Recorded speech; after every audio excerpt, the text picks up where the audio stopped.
Hello, everyone. I'm WDSU sports anchor Fletcher Mackel. And how important is Brandon Ingram to not only the Pelicans franchise, but the city of New Orleans? Let me move forward by translating that answer into a language that our passionate fan base will understand. The language I'm going to speak.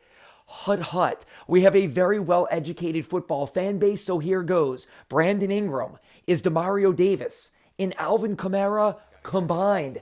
Yes, he is that good. An all-star player who gets it done and who wants to be in New Orleans, who loves this franchise, and who is giving everything he has to turn the Pelicans into a winner. And on Tuesday night, he gave everything he had at the right time. The game-winning shot to beat Minnesota. Normally a soft-spoken kind of guy, Ingram even showed some emotion, and his teammates loved it.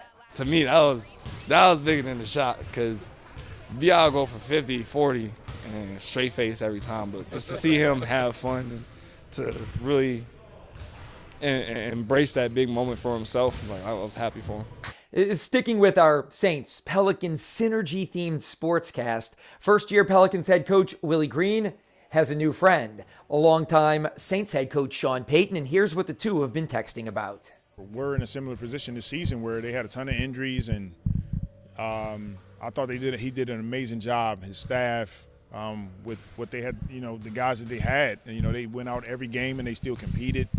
You can tell that their preparation was off the charts, and I'm trying to learn some nuggets from what the Saints were doing. And he and I have been texting a little bit back and forth, and like he said, talking about our defense. And anytime teams can defend and they play hard and they compete, you give yourself an opportunity to win games. And that's kind of what I took from those conversations. The Pelicans back in action Thursday night in the Smoothie King Center against the LA Clippers. And finally, let's move on exclusively to the Saints. Now that the season is over, who'll be playing quarterback for the Black and Gold in 2022? That's a question that I asked Catherine Terrell, who covers the team for The Athletic. I think that circumstances might make it come down to them offering Jameis another one-year deal. There's a lot of teams out there that are going to need quarterbacks, as always. And I know, all Saints fans are going to be looking at Russell Wilson, and we'll see what happens with that. But it's an interesting year in that the draft doesn't really seem to be full of good quarterbacks. And coming up later this week on WDSU.com, our free mobile app, as well as our social media platforms, I'll have version 1.0 of my 2022 Saints mock draft.